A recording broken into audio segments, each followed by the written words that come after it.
Então você está aí aprendendo inglês, decorando regras gramaticais intermináveis, listas de palavras gigantescas, phrasal verbs que você nunca vai usar na prática. Eu sinto muito em te dizer isso, mas você está perdendo suas energias e o seu tempo desnecessariamente, porque existe uma forma muito mais eficiente para você aprender inglês. E no vídeo de hoje eu vou te mostrar exatamente o que você precisa fazer.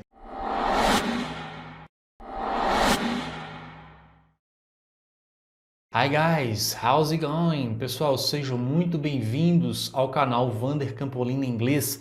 Meu nome é Vander Campolina e a minha missão aqui é ajudar você a aprender inglês 10 vezes mais rápido. Pessoal, sabe essa história de ficar aprendendo inglês, estudando regras gramaticais, sem contextualizar aquilo que você está estudando, sem saber como colocar em prática tudo aquilo que você já aprendeu na parte teórica, ou ficar decorando listas gigantescas de palavras soltas que você não sabe como usar, você não sabe sair do lugar, não consegue construir uma frase sequer em inglês e se comunicar quando a oportunidade de falar inglês aparece para você? Se isso acontece com você, saiba que você não é o único. A maior parte dos brasileiros comete esse erro. No vídeo de hoje eu vou mostrar para você como você pode colocar aquilo que você estuda na parte de teoria, as regras gramaticais, como você coloca isso em prática, contextualizando aquilo que você aprendeu, como você pode ampliar o seu vocabulário, melhorar a sua pronúncia, a sua compreensão auditiva e, acima de tudo, saber como os nativos de inglês utilizam a língua na prática, no dia a dia. Para isso a gente vai avaliar pequenas partes de uma entrevista de uma das atrizes mais conhecidas norte-americanas, Jennifer Aniston. Esse tipo de atividade é muito completa porque você pode focar a sua atenção naquilo que você precisa melhorar mais. Então você pode, por exemplo, olha, aqui nessa frase tem aqui determinada estrutura. Ah, é assim e tal, aquela regra lá que eu estudei que funciona dessa forma. Eu estou vendo isso aqui na prática, em uma frase, em um contexto. Ou você pode melhorar a sua pronúncia, você pode melhorar a sua compreensão auditiva. Uma determinada habilidade que você precisa trabalhar mais. Esse tipo de atividade é uma atividade ideal que você pode realizar todos os dias na sua casa. Pessoal, aqui a gente está avaliando uma entrevista que a Jennifer Aniston deu em um desses talk shows, que são esses programas de entrevistas norte-americanos, onde a gente tem um apresentador e um entrevistado ou a entrevistada. Então eles ficam ali fazendo piadas, muitas vezes é difícil para um não nativo entender exatamente tudo o que está sendo dito ali, porque às vezes eles estão contextualizando fatos que acontecem lá nos Estados Unidos, algo que diz respeito à cultura deles, às coisas do dia a dia, que nós muitas vezes não temos aquela informação e não sabemos muito bem do que eles estão falando. Se isso acontece com você, não se sinta desesperado, porque é natural que isso aconteça. Então aqui a gente vai avaliar 3 pequenos trechos da entrevista da Jennifer Aniston. I know you're not feeling well. I appreciate you coming and not canceling. I'm feeling better. Okay, are you good? No, Yeah. why are you sick? What do you have? What do I have? Well, I mean- Should I sit over here? No, it's all right. I know you're not feeling well. Então aqui, pessoal, a gente tem ó, I know you're not feeling well. Então ele está usando ali o I know, que é o simple present, you're not feeling well, que é o present continuous. Nesse momento, ele está falando o quê? Do que está acontecendo ali naquele exato momento. You're not feeling well now, ok? I know you're not feeling well. Porque ela estava realmente se sentindo mal, ela não estava muito bem de saúde. Então, a gente pode focar a nossa atenção onde a gente quer, como eu disse para vocês lá no começo do vídeo. Então, se você quer focar em determinadas estruturas da gramática, basta você fragmentar a frase e entender como aquela estrutura está sendo usada ali. Então, a gente tem uma frase, por exemplo, diversas estruturas. Então, a gente tem ali no primeiro momento I know, que é o simple present, expressando algo ali do presente, né, do simple present, e em seguida o present continuous. I appreciate you come in. Então percebam, pessoal, que muitas vezes os nativos, eles dão algumas pausas ali, algumas reticências, porque eles estão pensando naquilo que eles vão falar. É natural que isso aconteça. Isso acontece com a gente também na nossa língua nativa, mas a gente não percebe por quê? Porque a gente fala a nossa língua de forma natural. Então, quando a gente está em contato com a língua inglesa, que não é a nossa língua nativa, a gente precisa ficar atento a essas nuances. Então ele fala, I appreciate you. Ele continua, you come in. E aí ele tenta dizer, and I can't. E ele vai prosseguir ali dando continuidade à frase e ela já interrompe ele dizendo, I'm feeling better. I'm feeling better. ok? Então, muitas vezes isso acontece num filme, numa entrevista, onde a gente tem uma pessoa falando e a outra pessoa vem por cima falando algo ao mesmo tempo. E para quem ainda não tem aquela habilidade de entender, de compreender de forma fácil o que os nativos estão dizendo, pode acontecer do seu cérebro ficar meio perdido. Peraí, eu estou indo para cá ou para cá? E aí você não consegue entender nenhuma informação, nem outra. Ok, are you good? Are you good? Então ali ele está usando ali uma frase no simple present com o verbo to be. Are you good? Are you good? Are you okay? E ela responde, yeah, yeah. Lembrando que esse yeah é uma forma informal de responder yes, yes. Então yes é mais formal, yeah é mais informal. É como os nativos utilizam no dia a dia, yeah. E aí ele automaticamente, ela está falando yeah, ele vem de novo para iniciar uma nova pergunta. Ele diz why? E aí ele dá ali aquela reticênciazinha, why you're sick? Então, se você tem alguma dificuldade com o vocabulário, se tem algo aqui que você não está entendendo, aí você pode estar se perguntando, peraí, Wanda, mas por que você não está traduzindo? Você tem que traduzir para eu entender. Pessoal, essa não é a forma mais correta, mais indicada para você aprender inglês. Você não pode ficar traduzindo tudo, tá? Literalmente todas as palavras. Você precisa associar o sentido daquilo que você está ouvindo com aquilo que seu cérebro tem capacidade de compreender da informação que está sendo transmitida para você. E aí você só vai traduzir aquela palavra que você não conhece, não traduza tudo. Se tem uma palavra que você não conhece, anote aquela palavra, traduza aquela palavra. Tente memorizar para da próxima vez que ela aparecer para você, você saber exatamente o que ela significa. Se você quer saber como aprender inglês sem traduzir, vou deixar aqui no link, na descrição desse vídeo, as dicas que eu dou para você para aprender inglês sem traduzir. E aí ele diz, why you're sick? Why you're sick? Ela estava ali, né, me sentindo não muito bem, mas ali ela estava melhor. Então ele está perguntando para ela, why you're sick? What do you have? Percebam que aqui a gente pode fazer o link entre o do, que é o verbo auxiliar do simple present, com o you, que é o sujeito pronome. Então ele diz, what do you have? E aí ela vai responder, I've just, e a gente tem ali essa interjeição, tá? O que é uma interjeição? É quando a gente diz ouch, ou wow, ei. Percebam? Então, aqui a gente tem interjeições. As interjeições, elas dizem muito, elas têm muitas informações ali, porque a gente vai usar cada interjeição em uma determinada situação. Então, ali ela está falando, ela está pensando, o que eu vou dizer? E ela diz, what do I have? What do I have? What do I have? What do I have? Então ela fica meio ali surpresa pela pergunta dele e muitas vezes você não vai entender por quê. Quando você estuda uma língua estrangeira como o inglês, as informações vão muito além daquilo que está escrito, daquilo que está sendo dito.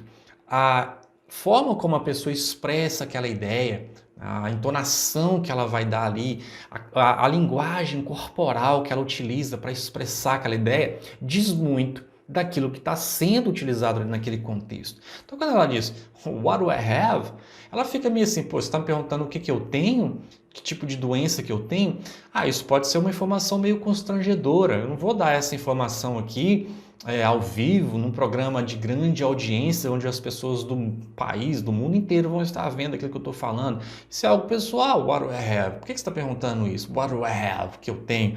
What do I have? Então ela demonstra essa surpresa. Ela ficou um pouco incomodada com a pergunta. Aí ela vai tentar ironizar a situação para tentar tirar o peso daquela situação, para não ficar algo chato, né? Pô, você foi indiscreto em perguntar isso. E aí ela meio que se afasta, né, e diz, should I sit over here?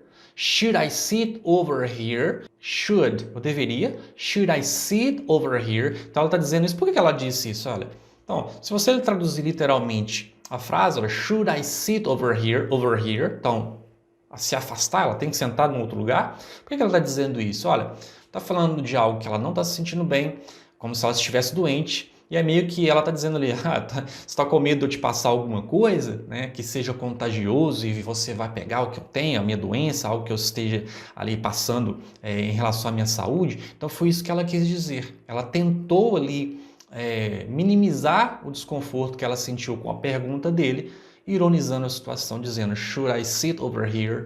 Então, pessoal, percebam que pegar essas nuances faz parte do contato que você vai ter com a língua, porque não é só entender literalmente, traduzir tudo que está sendo dito ali literalmente pelo nativo, por quem está usando o inglês. Você precisa entender em qual contexto a língua está sendo usada. Se você quer aprender inglês 10 vezes mais rápido, de forma eficiente, indo direto ao ponto e sem enrolação, eu vou deixar na descrição desse vídeo o link onde você tem as informações referentes ao meu curso de inglês, o curso de inglês completo Vander Campolina. Aprenda inglês 10 vezes mais rápido. E aí ele responde, no, it's alright. No, it's alright. Tudo bem, tá? Sem problemas. Now, are you doing a movie now, Debbie, with Jim Carrey? Yes, I am. Started yesterday. So that's a whole nother... It's a whole other thing. We'll be back here in a year from now, probably. And that's like a crazy... Agora a gente vai estudar a segunda parte dessa entrevista. Então ele pergunta assim para ela, Now, are you doing a movie out there with Jim Carrey? Então todo mundo conhece aí o Jim Carrey. E aí ela só responde de forma simples, Yes. E aí ele diz, Oh, look. Percebam que aqui a gente tem de novo, Oh, que é a interjeição. Então ele tá meio que surpreso. Oh, tipo, não, que legal. Look, veja só, look. E ela diz, I am. Então, I am doing a movie out there with Jim Carrey. Percebam que aqui ela tá usando o mesmo tempo verbal, né? Ele perguntou, Are you doing? Present continuous. E ela respondeu, Yes, I am. Ok? Só que não é necessário dizer Yes, I am doing a movie out there with Jim Carrey. Ela só respondeu usando ali uma short answer, porque já está no contexto. Ela não vai precisar responder a informação completa, usando a informação completa. Yes, I am. E ela diz Started yesterday. Percebam que aqui ela está usando o simple past, tá? Simple past. Started yesterday. Então, I started yesterday. Ou we started yesterday. Ela está falando de quê? O filme. Eles começaram a gravar o filme yesterday. Ontem. Started yesterday. Ok? Então, ela usou o simple past. Percebam que ela não usou o sujeito pronome. Ela não disse I started yesterday. Ou we started yesterday. Ou it started yesterday, usando ali o it, fazendo referência ao filme que ela estava gravando naquele momento. Ela só usou ali o verbo, started yesterday. Ou seja, muitas vezes as pessoas ficam procurando ali aquela forma, né, correta de estruturar a frase, tintim por tintim, colocando cada palavra, e muitas vezes o nativo não usa a língua dessa forma, porque ele vai usar da forma que é mais fácil para ele, mais rápida. E ali ela omitiu o sujeito pronome, o sujeito da frase, para ficar mais fácil. Started yesterday. E aí ele diz, so that's a whole nother. E aí ele vai dar sequência e ela vai interromper ele, tá? O que é esse that's a whole nother? It's an expression, people. É uma expressão. Como a gente está pegando aqui apenas um pequeno trecho da entrevista, eu vou deixar também no link, a descrição desse vídeo, o link onde vocês podem assistir a entrevista completa. Então ela estava falando ali em um dado momento de outra situação, tá? De um outro filme. E aí, nesse momento, ela meio que está falando de uma outra coisa, de outro momento, de outro filme. E aí ele diz, it's a whole nother, ele nem continua, né? Então, quer dizer, é totalmente diferente, é outra coisa, não tem nada a ver com aquilo que ele estava falando anteriormente. E aí ela completa a informação dizendo yes, né? Tipo, concordando, it's a whole nother thing, ok?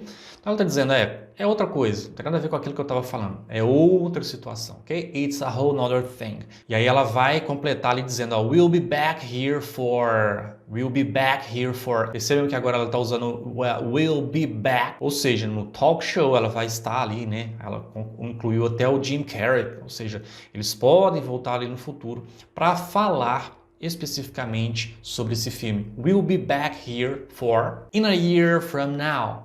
Então ela ia dizer, olha, we'll be back here for, e dá continuidade ali, mas ela mudou. We'll be back here in a year from now. We'll be back here in a year from now. O for a gente acaba esquecendo ali porque ela ia dar uma outra ideia e ela preferiu montar a frase de uma forma diferente. Essas nuances muitas vezes quem não está adaptado ainda a ouvir o inglês da forma como os nativos utilizam o inglês no dia a dia, fica um pouco perdido, porque fica assim, for in, o que ela quer dizer com for junto com o in, né? Mas é por isso, ela excluiu o for, deu aquele tempinho e falou, we'll be back here in a year from now. From now, in a year, ok? E aí ela estava dizendo, né? In a year from now, probably to talk about that, to talk about the movie, ok? Só que ele meio que fala por cima dela, tá? E aí ele vai, mais uma vez, dar aquela situação de duas pessoas falando ao mesmo tempo. E aí ele diz, and that's like a crazy, porque ele ia continuar falando, mas aí ela completou a informação, probably to talk about that.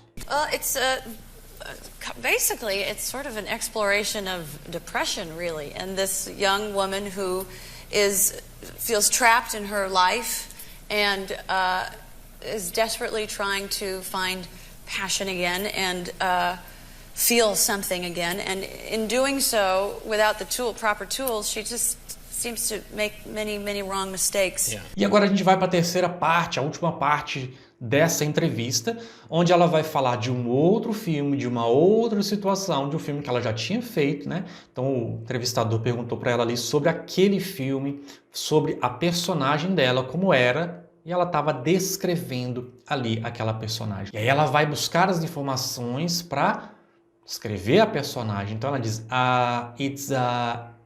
percebam de novo, ela está usando ali a interjeição, porque ela está buscando informações, ela está pensando, peraí, deixa eu ver. Então a pessoa quer expressar uma ideia, ela está buscando uma forma melhor para fazer isso. Ou seja, se isso acontece com você, quando você está querendo expressar algo em inglês, não quer dizer que o seu inglês seja ruim, tá? Acontece até mesmo com os nativos. Basically, percebam que ela está olhando para o lado, ela está assim, então ela está buscando informações, ela está buscando uma forma para expressar, para descrever aquela personagem. Basically, então ela vai dizer, olha, it's sort of an exploration of...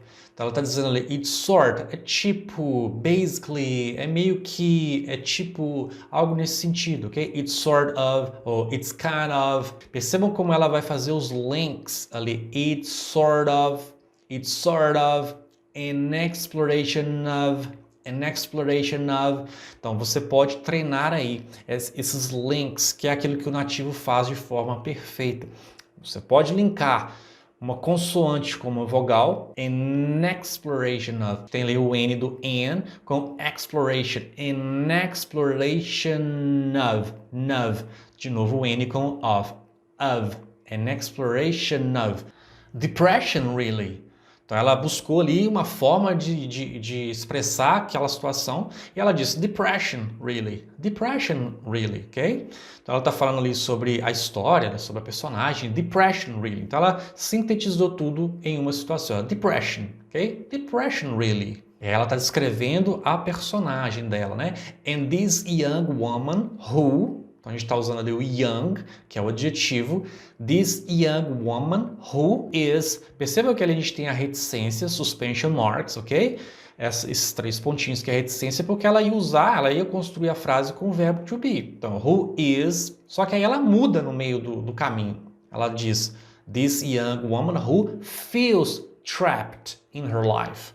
Who feels trapped in her life. E aí muitas vezes se você está ouvindo, você vai perceber assim, ó, this young woman who feels. Mas como é que é isso? Who feels. O is é porque ela ia usar, na primeira parte da frase, ela mudou e usou ali o verbo to feel. Então como ela está usando uma frase do simple present, ela vai dizer who feels trapped in her life. And de novo, a interjeição. Buscando informações. Ela está pensando, para concluir aquilo que ela quer dizer, o raciocínio dela, ok? E aí aqui ela dá continuidade. Então ela diz, is desperately trying to. Então ela está falando de quem? Da personagem. Percebam que lá atrás ela disse, olha, who is. Depois ela mudou e diz, who feels trapped. E aqui ela dá continuidade ao is que ela ia usar lá atrás. Who is desperately trying to. Percebam como isso pode ser confuso para você, para quem não tem ainda o hábito de estar em contato com esse tipo de situação. Por quê? Ela meio que mudou tudo ali no meio do caminho, e se você não tem o hábito, o costume, a interação mesmo com a língua, você não consegue perceber essas nuances. This young woman is desperately trying to find passion again. Ok? Essa é a frase. Mas como ela foi buscando as informações ali pausadamente, ficou um pouco complicado, talvez, para você entender a ideia que ela quis transmitir lá no primeiro momento. De novo, a interjeição, deixa eu pensar. E ela continua, olha, feel something again, ou seja, she is desperately trying to find passion again and to feel something again. Tudo está linkado ali naquilo que ela começou lá atrás. To feel something again. And in doing so, ou seja, ao fazer isso, without the tool. O que é tool? Tool é ferramenta, só que a gente não está falando aqui de ferramenta mesmo lá, de construção ou de consertar alguma coisa. Ela está falando de algo pessoal, ou seja, os recursos pessoais que ela, a personagem, não tem. Né? Without the tool, proper tools. E ela dá mais uma informação. Ó. Que ferramentas? As ferramentas próprias, ou seja, as ferramentas que são indispensáveis para a situação. Proper tools, ou seja, o equilíbrio interior dela, da personagem. Proper tools. She just seems to make. E ela continua, many wrong mistakes. Perceba que tem uma redundância ali, né? Porque mistake já é errado, né? Então, wrong mistake é meio estranho. Wrong mistake, meio redundante, tá? Seria erros errados, tá? Mas ela usou essa expressão aí, wrong mistakes. Então, pessoal, essa foi apenas uma pequena demonstração de tudo que você pode usar como atividade estudando um pequeno trecho de uma entrevista, de uma série, de um filme em inglês, tá? Você pode praticar a sua pronúncia, a sua compreensão auditiva, a sua fala, melhorar o seu vocabulário, ratificar as informações que você já aprendeu na parte da teoria quando você estudou lá as regras gramaticais e assim por diante. É uma atividade muito completa. Então é isso, pessoal. Se você gostou do vídeo, não esqueça de dar like a esse vídeo. Se você não é inscrito no canal, não se esqueça de fazê-lo agora mesmo. Siga também as minhas redes sociais, tanto no Instagram quanto no Facebook, porque lá eu deixo dicas incríveis e gratuitas de inglês para você aprender inglês 10 vezes mais rápido. That's it for today. See you in the next one.